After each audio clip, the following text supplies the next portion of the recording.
The wind howled like a wounded animal across the frozen battlefield. Snow fell hard, thick, heavy.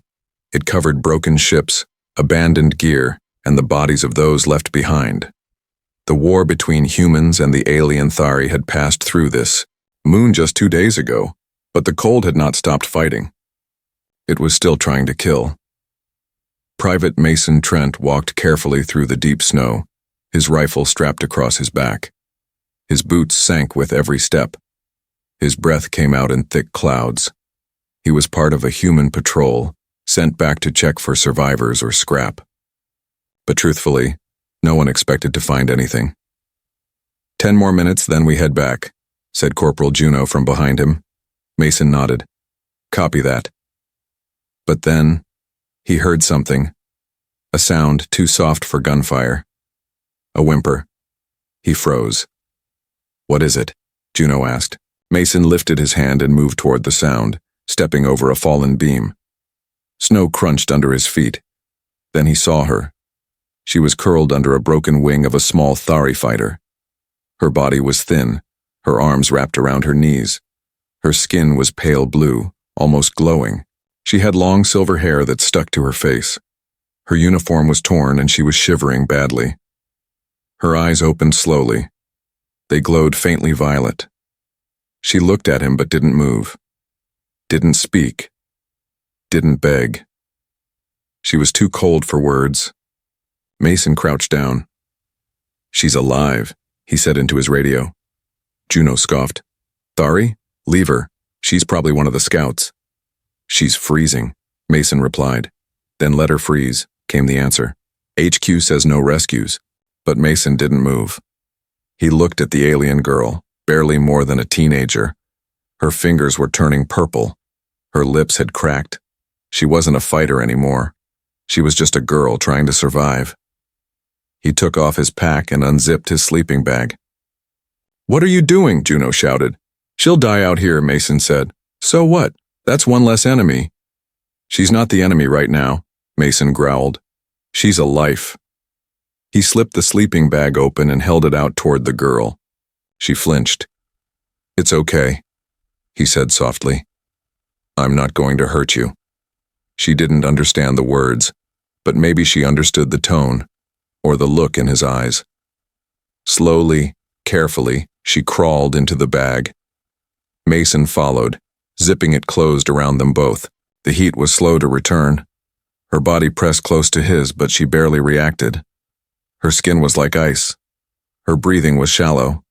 He took off his gloves and gently rubbed her arms, trying to bring warmth back into her limbs. You're gonna be okay, he whispered. She blinked, her voice barely a breath. Why? Mason looked at her. She had spoken. He answered simply, because no one deserves to freeze alone. They lay together in the bag, side by side, under a metal wing with snow falling all around them. She closed her eyes, not because she gave up, but because she finally felt warmth. For the first time in days, maybe weeks. Juno's voice crackled in the radio. HQ's gonna fry you for this, Trent. Mason didn't reply. He only whispered to the sleeping alien girl beside him. Just hang on. I'm not going anywhere. The cold didn't stop. Even inside the sleeping bag, the wind found ways to sneak in. But Mason held the girl close, wrapping one arm gently around her shoulders. She was light. Too light. Her bones felt like sticks under his arm. She didn't speak again, but her breathing slowly steadied. Her skin, once ice-cold, began to warm, just a little. Mason didn't sleep that night. He stayed awake, listening to the storm outside and the soft, weak breaths beside him. Every few minutes, he checked her face. Her eyes were closed, but her lips no longer looked purple. Her body had stopped shaking. That meant she was fighting to stay alive. So was he. At sunrise, the wind calmed and the snow lightened. He carefully unzipped the sleeping bag, just enough to let in some air. The girl blinked slowly, her violet eyes full of confusion and fear. Mason held up both hands. It's okay. You're safe. She flinched slightly. He reached for his canteen, opened it, and held it out to her. She hesitated, then took a sip. Water dripped down her chin. She coughed once, but she drank again. Mason smiled. "You're stronger than you look," he said. She didn't understand his words, but she didn't pull away either. A few minutes later, Juno's voice buzzed in Mason's ear. "HQ's not happy. They're sending a rover to pick you up." "Copy that," Mason said. "And the alien girl? I'm not leaving her." A pause. Then, "You're crazy." Mason looked down at the girl. She had curled up again inside the bag, her thin fingers holding the edge near her face. He didn't care if he was crazy, not when she was finally breathing normally. Later that day, the rover arrived. 2 soldiers stepped out, their armor coated in snow. One stared at the sleeping bag, confused. "Is that one of them?" "Yes," Mason replied. "You slept beside an alien?" She was dying. She's still the enemy. She's still alive. The commanding officer inside the rover, a sharp-eyed man named Lieutenant Barris, stepped out and frowned. "You've broken orders, Private." Mason stood up slowly. "I followed better ones, sir." Barris scowled. "And what exactly are those?" Mason looked at the girl, then back at his superior. "Protect the weak." Barris studied Mason's face. Then, surprisingly, he said nothing more. Just turned and walked back into the vehicle. The other soldiers exchanged looks, but no one touched the girl. Mason picked her up, sleeping bag and all, and gently placed her in the back of the rover. She stirred slightly, eyes fluttering open. He leaned down and whispered, "I'm still here." She blinked, then nodded once. The ride back to base was silent. No one spoke to him. No one spoke to her. But Mason didn't care. She had warmth now. And for the first time, someone to protect her. Back at the outpost, a medic scanned her vitals and cleared her for basic shelter. Mason refused to leave her side. "She can't understand anything we say," the medic muttered. "She understands one thing," Mason replied. "Trust." That night, she sat on a bedroll near the heater. She wore dry clothes now, loose and human-sized but clean. Her hair was brushed, her skin less pale. Mason handed her a ration bar. She broke it in half and gave a piece back to him. He raised an eyebrow. "You sure?" She nodded. Slowly, softly. He took it. They ate together in silence.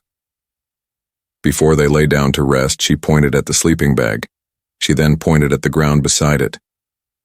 "Me." "You?" she said. Mason understood. She didn't want warmth. She wanted safety. He smiled. "Yeah, me and you." He laid down beside her once more, not touching, just near. 2 strangers, 2 enemies, sharing a single space. Not for battle, but for survival. The heater hummed softly. Inside the small storage hut turned shelter. The air was finally warm. Outside, snow still piled against the walls, but inside, the frost had melted off their boots and clothes. Mason sat on a crate, patching his torn glove with a needle and thread. The alien girl, still without a proper name, sat across from him, legs tucked under her, watching quietly. She had barely spoken since they arrived, but her eyes followed him everywhere. After a while, Mason looked up. "You understand me now, don't you?" The girl didn't answer. Instead, she slowly reached into the coat she wore and pulled something out. A small silver badge with strange alien writing on it. Scratched, bent, but clearly important. She handed it to him. He turned it in his fingers. "This is yours?" She nodded. "Your rank?" She shook her head. He looked closer. A symbol, 3 small stars, shaped like leaves. "Family," he guessed. She nodded again, then pressed the badge to her chest. "Gone?" She paused, then said softly, "Dead." Mason lowered his eyes. "I'm sorry." A long silence passed, then very slowly, she pulled up her left sleeve. Mason's breath caught scars. Thin white lines, some shallow, some deep. They ran up her arm, across her wrist, even over her shoulder. Old wounds. Healed, but not forgotten. She looked away as if ashamed. I was weak, she said, voice trembling. Who did this? She stayed quiet. Your own people? She nodded. They left me. Mason sat still, his hands clenched. For being weak? I fell. I couldn't keep up. They said, no time for broken ones. He felt something boil in his chest. Not anger toward her. Anger for her. Back home, Mason said, I had a team too. One time I slipped on ice during a mountain patrol, broke my arm. I thought they'd leave me. Her eyes widened. But they didn't, he continued. They carried me. One guy gave me his coat. Another shared his food. That's how soldiers should be. The alien girl's hands gripped the edge of the blanket. I was not worth the wait, she said. Mason leaned forward. That's a lie someone told you. It's not true. She looked at him, confused. Why do you care? He thought for a moment. Then he said, because I know what it's like to hurt quietly, and I don't think anyone should. She watched him for a long time, then whispered, You're different. He smiled sadly. Maybe just stupid. She tilted her head. What's stupid? He chuckled. I'll teach you later. That night they lay in the sleeping bag again, side by side, still not touching. The warmth between them was no longer just body heat. It was something else, something safe. Before closing her eyes, she whispered, My name. Mason turned. To her. She pointed to herself. Elia, he smiled. Elia. She smiled back, then pointed at him. You? Mason. She nodded once. Thank you. Mason. In the dark, he whispered, You're not weak, Elia. You're one of the strongest people I've ever met. And she, who once thought silence meant safety, closed her eyes with peace because now someone had spoken her name and meant it. The snow had stopped. The next morning was cold but clear. The sky was pale blue and sunlight bounced off the thick white fields. Inside the shelter, Mason and Elia shared a simple breakfast, dry crackers and heat packs, split between them. She looked stronger now. Her cheeks had more color. Her hands no longer trembled when she held the water pouch. Mason smiled. You're healing. Elia gave a small nod. Because of you. Then they heard it. Engines. Snow crunched outside. Boots. Voices. Mason stood up fast and peeked out a gap in the wood wall. A human patrol. 3 soldiers, fully armed, approaching the hut. Stay behind me, he whispered. Elia's eyes filled with fear. Will they take me? I won't let them, he said. She nodded and crouched low, pulling the blanket tightly around her. The door swung open with a loud creak. Mason Trent? Barked the lead soldier. Yeah. We heard reports of Athari hiding with you. That true? Mason didn't answer right away. Then, her name is Elia. She's not a threat. The second soldier stepped forward, rifle raised. That's an enemy, Trent. Doesn't matter what she calls herself. She's hurt. She was abandoned. She hasn't attacked anyone. She doesn't belong here. Mason's eyes narrowed. She belongs somewhere, and this is where she was left. Elia stood up slowly behind Mason. Her hands trembled, but she didn't run. She stepped into view. The 3 soldiers stared. No armor, no weapon, no shoes, just a thin girl with silver hair and deep violet eyes, and fear in her face, but dignity in how she stood. She's just a kid, whispered the 3rd soldier. The first stepped forward. Orders are to remove any non-human combatants from the zone. Mason stood between them. She's not a combatant. She's not a human either. She's not a target, Mason said firmly. Not anymore. Silence hung in the air. Then, a voice behind them. It was Lieutenant Barris, the same commanding officer who'd warned Mason before. What's going on here? Barris asked coldly. She's still here, sir, said one soldier. The alien, girl. Barris looked at Mason. You disobeyed direct orders. Mason didn't flinch. I followed better ones. Like what? Humanity. Barris stared at Mason for a long moment, then walked past him and stood face to face with Elia.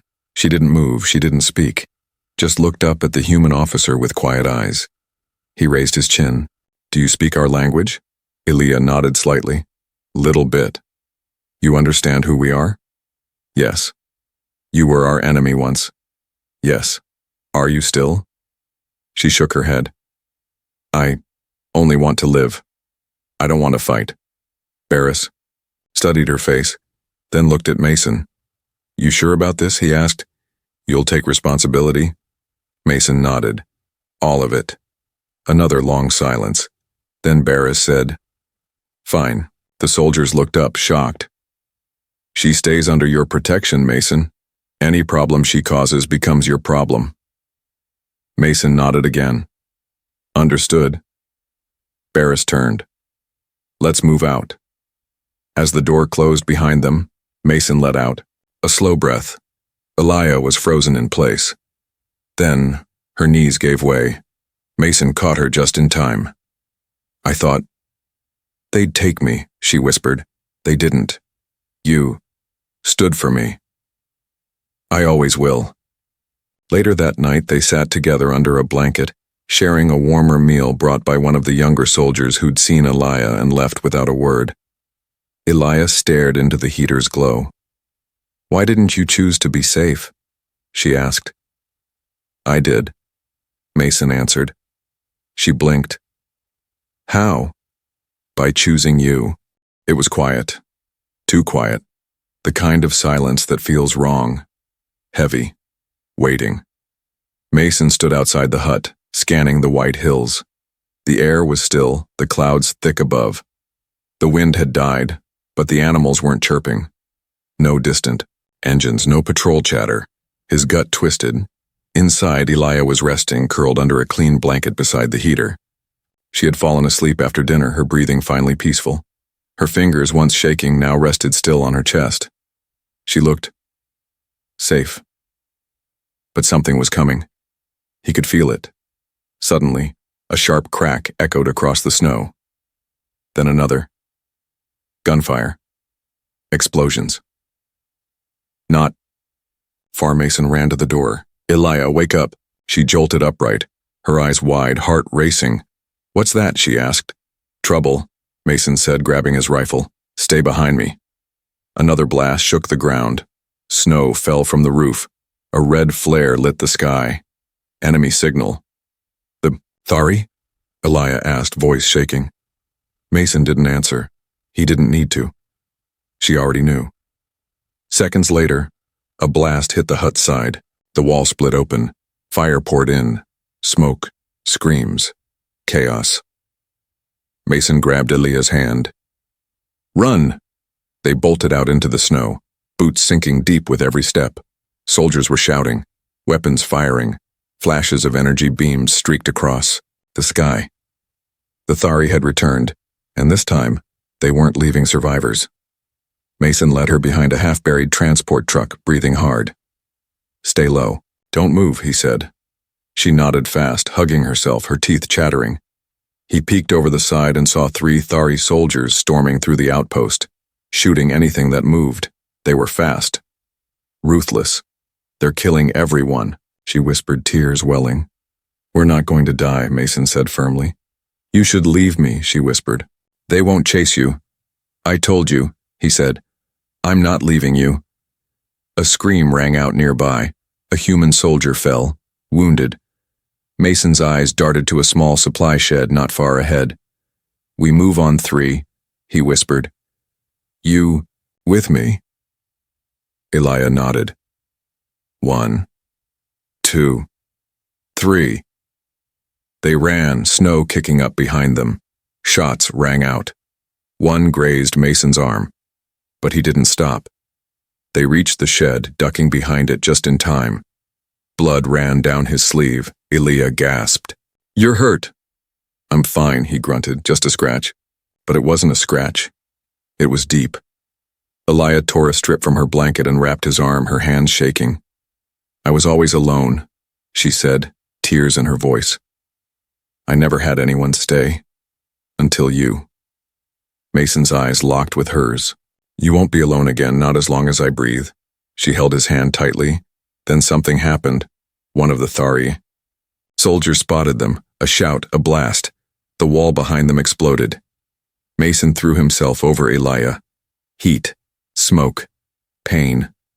But when the dust cleared, he was still breathing. So was she. But the blast had collapsed the exit. They were trapped. He coughed hard, struggling to rise. You okay? He asked. Elia nodded, eyes wide. Suddenly her hand lit up with a soft blue glow. What is that? Mason asked, surprised. She looked at her palm. Energy mark. Survival cast. I was trained to heal. You can heal? She nodded. I can try, but I'm weak. Then try on me first, he said with a weak smile. She placed her glowing hand over his wound. Warmth spread through his arm. The pain lessened. The bleeding stopped. He blinked. That actually worked. I can't fight like the others, she whispered. But I can protect. Mason grinned. That's more than enough. Outside, the sounds of battle grew, faint. Then on silence, just like before. But this silence felt different. Not waiting. Finished. After a few minutes, friendly voices returned, human voices. One soldier called out, Anyone alive? Mason stood up and shouted back. Here, in the shed. Within seconds, rescue came. The wall was lifted. They were pulled out, and both of them, bloodied, bruised, burned, walked out together. Still alive. Still together. That night, in the medical tent, Elia sat beside Mason's bed. She held his hand tightly. You almost died, she whispered. So did you. But we didn't, she said. He smiled. Because we protected each other. The camp was quiet again. Fires had been put out. The wounded were treated, bodies covered. Only ashes and broken metal were left behind after the Thari surprise attack. But one truth had become clear. The alien girl, Elia, had saved a human soldier's life. And everyone was talking about it. Inside the command tent, Lieutenant Barris stood in silence, watching a hollow-screen replay drone footage from the attack. Mason Trent entered, arm bandaged, face calm. Elia walked beside him. Her head was low, but her steps were steady. She was no longer hiding behind him. You brought her into a war zone, Barris said without looking. She was already in it, Mason replied. She could have run. She didn't. She could have left you to bleed. She healed me. Barris turned, slowly crossing his arms. You understand how this looks, Trent? Mason nodded. I do. You're asking us to accept an alien in a military camp. One from the same species that just tried to kill us. Mason pointed at Elia. She's not them. She's her. And she risked everything to protect, not fight. Barris walked to Elia.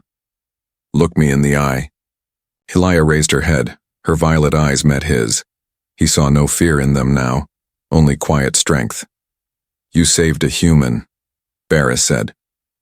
Why? She swallowed hard. Because he saved me first. And you're not loyal to your own kind? They are not my kind anymore. They left me behind. Barris looked at Mason. You vouch for her? With my life, Mason said without blinking. A long pause. The command tent fell silent. Then, Barris stepped back and nodded. Fine. Mason blinked. Fine? She stays. But under guard. Under your care. And she doesn't leave the camp without orders. She won't be a problem, Mason said quickly. Elia bowed her head. Thank you. Barris raised a hand. Don't. Thank me. You're not a soldier. You're a guest. One mistake, just one, and I'll put her on the first drone off this planet. Mason nodded. Understood. Outside the tent, Elia stood in the sunlight. Her silver hair moved gently in the breeze. She looked up at the sky. I never thought I'd be welcome here. Mason chuckled. Well, you're not exactly welcome yet, but you're not leaving. She smiled faintly. Do you regret saving me? She asked. Not for a second, he replied. You didn't have to. I wanted to. That evening, soldiers passed by their small tent and gave short nods. No one said much, but no one spit or shouted either. One soldier, quiet and young, even handed Elia a clean canteen. Thank you, she said. He blinked, then walked off. Progress. In private, Mason said, things are changing. Elia nodded. Do you think they'll ever accept me? He looked her in the eyes. I already do. She smiled. And for the first time since he'd found her in the snow, her smile reached her eyes. That night, Mason gave her a small old journal. What's this? She asked. A notebook. Thought you could write things down. Words, dreams, your story. My story, she said softly. No one else will tell it the way you can. Elia hugged the book close to her chest, and for the first time in her life, she believed maybe her story mattered. The sun rose slowly over the snowy plains. Soldiers stretched near the fire pits, cleaning weapons, sipping from metal mugs. Repairs had begun on the damaged walls. Smoke no longer came from burning wrecks, but from breakfast pots. Life was returning, and in the middle of the busy camp then stood Elia, no longer hiding, no longer shaking. She wore a simple human jacket, patched and oversized, but warm. Her silver hair was tied back loosely, and in her hands she held the small journal Mason had given her, now filled with quiet, shaky writing. One word on the cover, written in both languages, Elia. Mason watched her from across the yard. He saw the way soldiers nodded now, awkward but respectful. How some even smiled. She was no longer the alien girl to all of them. She was the survivor. Later that day, an announcement echoed through the speakers. All units prepare for an incoming. Diplomatic drop new orders and an envoy from Central Command. Mason frowned. An envoy? Minutes later, a sleek silver ship touched down on the far side of camp. Out stepped a man in black robes, with glowing green tattoos across his neck. He was Thari, and behind him stood two guards in heavy armor. Elia saw him and froze. Her hands clutched her journal tightly. The envoy spoke in a smooth voice. I come with a request from the Thari High Council, he said. We've come for the one called Elia. The camp fell quiet. Mason stepped forward. She's under human protection. The envoy raised an eyebrow. She is Thari, and a deserter. She's free, Mason said firmly. Not a slave, not property. The envoy smiled coldly. We will take her back peacefully. Or report your refusal to our treaty advisors. Barris stepped forward now. He had heard enough. She saved one of my men, he said loudly. She fought for this camp, bled with us. That makes her one of us now. The envoy looked displeased. You protect a broken piece of our people. Elia suddenly stepped forward. Her voice trembled, but her eyes did not. I was broken when you left me in the snow, she said. But they found me. And now I stand. You don't belong among them, the envoy hissed. I don't belong to you, she replied. Mason stood beside her. She's not a refugee anymore. He looked around at the camp. She's a symbol. That maybe things can change. There was a long silence. Then Barris gave a small nod. The girl stays.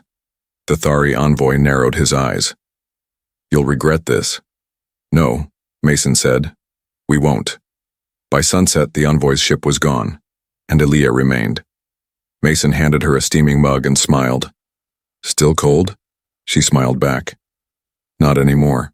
That night, as they sat near the fire, she opened her journal. She showed him a page. It had her name, then his name, Mason, next to it. Then, in shaky writing below, saved, chosen, family. Mason blinked. Is that what I am to you? Elia looked at him. Yes, you gave me food, warmth, my name, my voice. She pointed at his chest. And my place is with you. He smiled softly. Then we'll face whatever comes together. And under the stars of a war-torn world, where humans and aliens once fought fiercely, a girl once called worthless found her worth. A man, once told to obey, found his purpose, and together they wrote a new story. A story not of war, but of hope.